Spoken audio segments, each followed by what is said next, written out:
Welcome to miss cook 135 சேனலுங்க. நமக்கு இன்னொரு channel இருக்குது, சஞ்சனா சஞ்சய் 135 சேனல். நம்ம இன்றைக்கி பார்க்க போகிறது காரக்குழம்பு, கத்திரிக்காய் காரக்குழம்பு எப்படி செய்யலான்னு பார்க்கலாம். நம்மளுடைய இந்த மிஸ் குக் 135 சேனல் வந்து உங்களுக்கு பிடிச்சிருந்தது அப்படின்னா லைக் பண்ணுங்கள், கமெண்ட் பண்ணுங்கள், சப்ஸ்கிரைப் பண்ணுங்கள். அடுத்து என்ன டிஷ் செய்யலான்னு கமெண்ட் பண்ணுங்கள். வாங்க எப்படி செய்யலான்னு பார்க்கலாம். வாங்க. இதுக்கு தேவையான இன்க்ரீடியன்ட்ஸ் எல்லாமே வந்து நான் டிஸ்கிரிப்ஷனில் கொடுத்துருக்கேன். மாங்காய் எடுத்துருக்கிறேன், கத்திரிக்காய், தக்காளி கட் பண்ணி வச்சுருக்கிறேன், புளி, சின்ன வெங்காயம். கார குழம்புக்கு எப்பயுமே வந்து சின்ன வெங்காயம் யூஸ் பண்ணி பாருங்கள், டேஸ்ட்டே வேறு லெவலில் இருக்குங்க. பூண்டு என்னென்ன அளவுன்றது வந்து நான் டிஸ்கிரிப்ஷனில் கொடுத்துருக்குறேன், பார்த்துக்கோங்க. வானிலையில் எண்ணெய் காஞ்சதும் கடுகு போட்டுக்கோங்க. கடுகு நல்லா பொரிஞ்சு வந்ததும்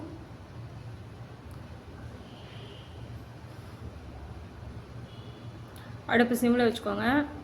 வெந்தயம் போடும்போது கறியிடுச்சு அப்படின்னா குழம்பே கசப்பு வாடை அடிக்கும். வெந்தயம் போட்டிருக்கேன்,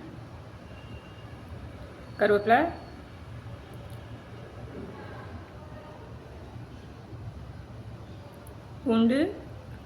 பூண்டு எப்பயுமே லைட்டாக கருகின ஃப்ளேவரில் வச்சுக்கோங்க, அப்போ தான் அது வாசமாகவே இருக்கும். இது கூடவே நம்ம பொடி பொடியாக நறுக்கி வச்சுருக்கிற சின்ன வெங்காயம், இது எல்லாத்தையும் வந்து கூடவே சேர்த்து நல்லா வதக்குறோம்.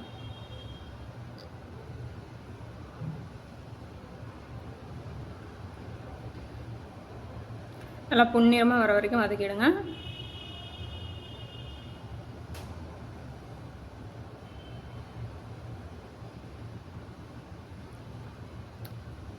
இப்போ பார்த்திங்கன்னா வெங்காயம் நல்லா பொன்னிறமாக வதங்கி வந்துடுச்சு. இது கூடவே நம்ம நறுக்கி வச்சுருக்கிற தக்காளியை போட்டுக்கிறோம். தக்காளி இப்போது வந்து ஆஃபீஸுக்கு கிளம்புறவங்க, ஸ்கூலுக்கு பசங்களுக்கு டைம் ஆகுதுன்னு சொல்லி அவசர அவசரமாக செய்கிறவங்க வந்து தக்காளி வெங்காயம் வதங்க லேட் ஆகுது அப்படின்னா நீங்கள் குழம்புக்கு சேர்க்கக்கூடிய உப்பை வந்து நீங்கள் இப்போவே சேர்த்துக்கலாம்.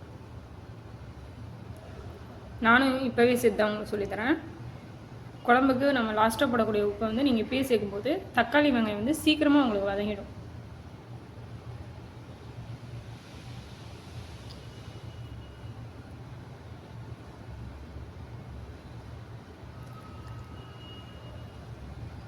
இப்போ தக்காளி வெங்காயம் எல்லாமே வதங்கி எண்ணெய் மேலே எலும்ப ஆரம்பிச்சிருச்சு.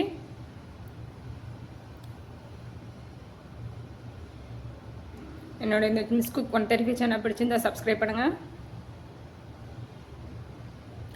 லைட்டாக மஞ்சள் தூள் போட்டுக்கோங்க, ஒரு பிஞ்ச் அளவு.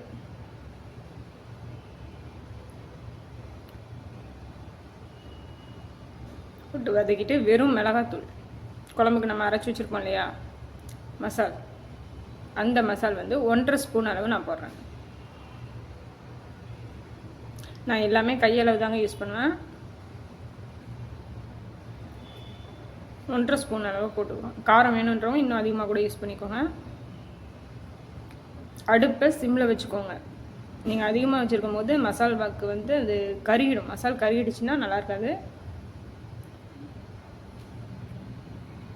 இப்போ கிரேவி பதத்துக்கு வந்ததுக்கு அப்புறமா தண்ணி ஊற்றுங்க. நான் 1.5 கிளாஸ் அளவு தண்ணி ஊற்றிருக்கிறேன்.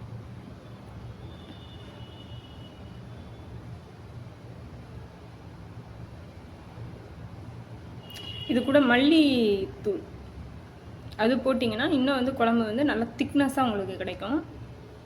வேணுன்றவங்க யூஸ் பண்ணிக்கலாம். அதில் இப்போது கத்திரிக்காவை நான் முழுசாக நடுவில் மட்டும் கட் பண்ணி வச்சுருக்கிறேன். கத்திரிக்காவையும் மாங்காவையும் போட்டுறோம்.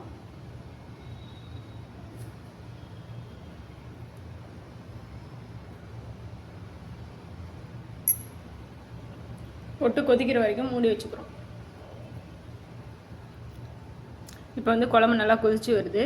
இப்போ வந்து நம்ம புளி கரைசல் கரைச்சி வச்சுருக்கோம் பார்த்தீங்களா, அந்த புளி கரைசலை ஊற்றணும்.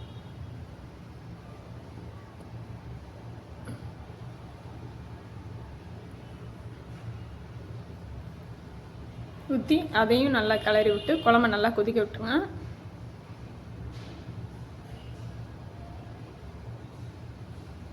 குழம்பு நல்லா கொதித்து எண்ணெய் வந்து மேலே கிளம்பி வரணும். அப்போ தான் குழம்பு திக்னஸ் கிடைக்கும். நம்மளுடைய மிஸ் குக் சேனல் பிடிச்சிருக்காங்க. நம்மளுடைய மிஸ் குக் 135 சேனலில் வந்து குழம்பு வகைகள் இருக்குது, வெரைட்டி டிஷ் இருக்குது, ஸ்வீட் ஐட்டம்ஸ் இருக்குது. உள்ளே போய் வாட்ச் பண்ணி பாருங்கள் நம்மளுடைய சேனலை. இப்போ பார்த்தீங்கன்னா எண்ணெய் வந்து நல்லாவே மேலே எழும்பி வருது.